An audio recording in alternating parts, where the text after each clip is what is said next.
Hello, my name is Lino. I'm the Senior Product Manager for Artificial Intelligence and Analytics Solutions at GE Healthcare. So you probably are hearing a lot about artificial intelligence, you're hearing a lot about deep learning in the market, and that is good. At GE, where we like to start the conversation with, is not with the technology, but with the problems we are trying to solve. It is like with the driverless vehicles. People are excited about them, not because they have artificial intelligence, but because they will make our roads safer and they will facilitate the delivery of goods in times of crisis, like the one in which we are right now because of the COVID-19 pandemic. Today, I will tell you about GE Healthcare's analytics and strategy, AI strategy and futures. Let's get started. So when we talk about artificial intelligence, we like to focus on the themes that will affect patient health, like increasing the capacity of our hospitals so that we can have enough beds to attend all the people that need it, how to increase the productivity, because we want to reduce costs. We want to make sure we have care that is affordable to everyone who needs it. We want to make sure we deliver on improved outcomes for our patients. There are being estimated that The, the third leading cause of death is medical error, so that's not acceptable. So we want to focus on how to improve outcomes for our patients. And all of that is what drives GE Healthcare vision for precision health. When we talk about precision health, we talk about three main areas: precision diagnostics, precision therapeutics, and precision monitoring. When we talk about precision diagnostics, we answer questions such as, how can we make the best possible care plan for that particular patient? So it's focused on the patient. So we're interested in improving that particular patient health. So we try to do the best possible we can to ensure that the care plan takes into account the individual's needs. Later in this presentation, I will show you a couple of examples on precision diagnostics. Then we have precision therapeutics. How can we follow the right steps within the care plan once the care plan is already set? I will give you one example of how we're doing precision therapeutics at GE Healthcare. And the last portion is precision monitoring. It's to take what we do in the hospital setting and taking it outside the walls of the hospital. So we want to make sure that we track the patient not only when they are sick, but also when they are well, so that we can improve their health overall. Today, I'm going to have an example on precision monitoring, but we can discuss some examples later on at a future date. So how can we envision doing precision health? And precision health for us is about doing the right thing at the right time for every patient at the global scale. And we do so through the Edison Platform. This is a platform we developed to achieve two main goals. One is to unlock data, and number two, to unleash intelligence. So talking about data, so we know that when a doctor wants to make a critical decision, they don't look at the single image. They look at the image and the clinical context that they can get from EMR information. Also, they look at data coming from the lab information systems or data coming from the monitoring systems. All that data is trapped in silos. So with Edison, the platform we developed, we break down those silos.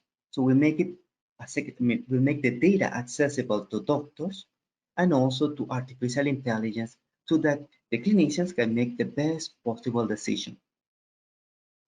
Once we break down the silos and we unlock the data, we build intelligent applications. And to do so, we use our developer services. We have more than 100 services that allow internal and external developers build intelligent applications. Now, unlocking the data and building the intelligent applications is only a portion of the whole pie. We also need to deploy those applications in smart devices. And not only that, we need to do the deployment in such a way that when the clinician uses it, it's seamlessly integrated into the clinical workflow. So that is critical for us, making sure that the AI is available in a seamless way so that clinicians keep working in the workflow they're used to. Now, let's give you a few examples on how we're improving clinical and operational efficiency using artificial intelligence. So the first example is on the scan. So something we do on the scan and is part of precision diagnostics. So we improve the process of taking MR scans, in this case of cardiac MRs. So the whole idea is that this traditional exam of the heart or the coronary tree takes 35 minutes in average. By using artificial intelligence, we're able to reduce the time from 30 minutes to less than 10 minutes. That's a big win for the patient because the patient doesn't have to be in the scanner for that long. And number two is a big win for the hospitals because they can do more scans in less time. So they can use the same machines they have and increasing the amount of scans they do in a single week.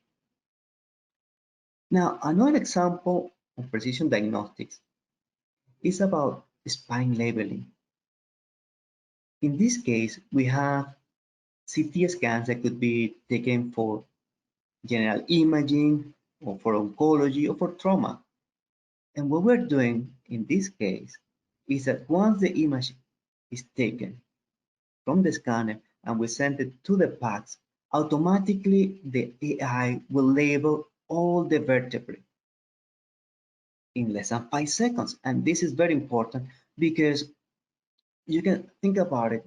The radiologist open the image and automatically can see where it is located. Like they can locate themselves in the image right away, knowing, okay, so we are in the thoracic area, we're in the cervical area, and this is at the particular level they're in. So that saves time, and time is money, and time is health.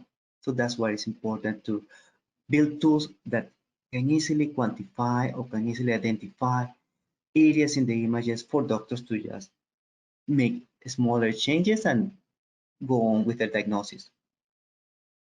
Moving from precision diagnostics to precision therapeutics, I have an example for oncology. We have a tool called Liver Assist. In the case of liver cancer, it is hard, it is really, really hard to find the right place to apply the injection points where they are going to put the treatment. Now, with Liver Assist, we're able to do simulation in real time for doctors to see how that injection points look like. So they can figure out, okay, if I do injection in this point, this is what the result we'll get based on how all the vessels and all the blood vessel feeding of the tumors. If I go that way, this is how I will do it. So they can, by doing that simulation in real time, we can help clinicians to save up to 11% of the time it will take to do the intervention. So those are key examples of precision therapeutics and precision diagnostics. Now, we can do AI and analytics not only on the clinical sense, but also on the operational sense. So we can help. We have a tool called Imaging Insights that will gather data from all the scanners that are available in the hospital and allow the head of the department to figure out, okay, so this particular scanner, if I use it, it takes so long to follow this particular protocol, to do this exam type. That other scanner takes so long. So they can figure out how the scanners respond to a particular protocol. They can figure out how the different technicians operate, so they can figure out if one particular technician needs a little bit of training. So by using that, Imaging Insights with all the information they're gathering and presenting to the department head, one of our customers was able to increase 36% the number of exams they do in a week. That's a huge amount of money if you take that into account for a number of weeks that you have in a year and the number of hospitals that might be into one particular hospital group. Now, let's talk about how we make this possible, right? Because we need a platform, right? A platform where we can have AI for everyone. And how we do that, we do it thanks to our partners at AWS. So one key thing for us is that we partner with AWS because they are very eager and very motivated to bring the best in class machine learning tools to every developer. This is what we need and in these particular tools, and they go and build it. And this is very important for us. So in this screen, what you're seeing is on the three first boxes, ingest, curate, and train, is what we call the Edison Workbench. And it is a tool that we use for building AI at scale. And they have two main pieces to it. One is a world-class annotation tool. So we use services like Lambda, DynamoDB, and Amazon CloudFront, and so on, to be able to figure out, okay, so we have data that we collect from many different sources, right? So we have it in different S3 buckets, and then we'll take that data and we make it accessible to the group. We create projects so that we can tell, hey, now we need to annotate this data, and we send a portion of that data to annotators that are located in India. Let's say 20% of that annotation to people in India. Then let's say 10% to annotators in North America. Let's send 5% to annotators in France, and the rest to annotators in Budapest, for example. And that's the beauty, because we having everything on the cloud using AWS, we're able to send that data to different locations, keep track of how the annotators are performing and how close they are to finishing all the annotations. So that's the first part. Now, because AWS is more than tools for helping us annotate, but also they have SageMaker. So we're able to take that SageMaker and pre-build AI models that would allow us to do pre-labeling of the images. So we can go and do pre-annotation of those images and give the annotators some work ahead of time, so they can see, hey, this is pre-annotated. Oh, I'm okay with this volume. I agree with it, or they can make changes. So that's very important, because when we're talking about tens of thousands of images to be annotated, the little things that we can do to speed up the process really help a lot. Now that's the part of annotation, world-class annotation tools we are building on top of AWS. We also have a tool for doing data science, for building models.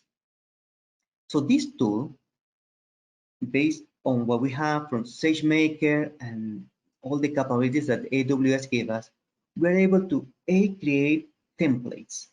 So if you want have novice data scientists or data scientists that are in a rush, they can get started doing experiments by using our templates. Now, if you have more advanced scientists, they can use things like bringing their own code, either in Python, Jupyter notebooks. They can also bring C++ code and bring that code into the Edison AI Workbench and be able to use it for building models faster. So that's very important for us. So we have those two options. And not only that, we also are able, using all the tools that AWS gave us, we're able to compare, to evaluate the models and to see how they are performing according to a target that we already prescribed. So those three boxes, ingest, curate, and train, are the building blocks for a workbench. Now, that's only part of the equation, right? So we need to deploy the models into our smart services, into our smart devices and software solutions that we have at GE Healthcare. And that's the last bucket, on deploy, where we take the model built in the workbench, and then we deploy, we package it and get it ready to be deployed on all these solutions. Now, I talk about how we build AI at GE. Now, but we know that there are so many use cases in healthcare that we cannot build all AI for all the use cases by ourselves. So we need to leverage an ecosystem of AI developers outside GE Healthcare. And here we also rely on AWS. So we have services that allow to take an independent software vendor AI, onboard it into our cloud, and share the artifacts, either Docker containers, um, uh, uh, data science models, TensorFlow models, and so on, and share all those artifacts, data artifacts, and get them into our cloud, be able to test the interfaces, because at the end of the day, these have to go into GE Healthcare products and services. So we need to make sure that the interfaces work. We need to evaluate the third-party model, and then we need to package it and get it ready to be deployed into our GE Healthcare smart devices, into our clouds or edge devices. Now, AI has the capacity and is able to enable the whole value chain in healthcare. At GE, with the Edison Platform, powered by AWS, we are trying to gather insights from developers and data scientists all over the world, take those insights from them, make it into solutions that can be deployed into the huge install base that GE has available in more than 160 countries in such a way that is seamless and it fits the clinician's workflow, so that all the practitioners that are customers can deliver the best possible care for their patients. This is what we are aiming to do with GE Healthcare, enabling the whole value chain with Edison to achieve the vision of precision health. Together with AWS and other partners, we are sure we can achieve that vision. And the future is here, the future is now. Let's work at it together. Thank you.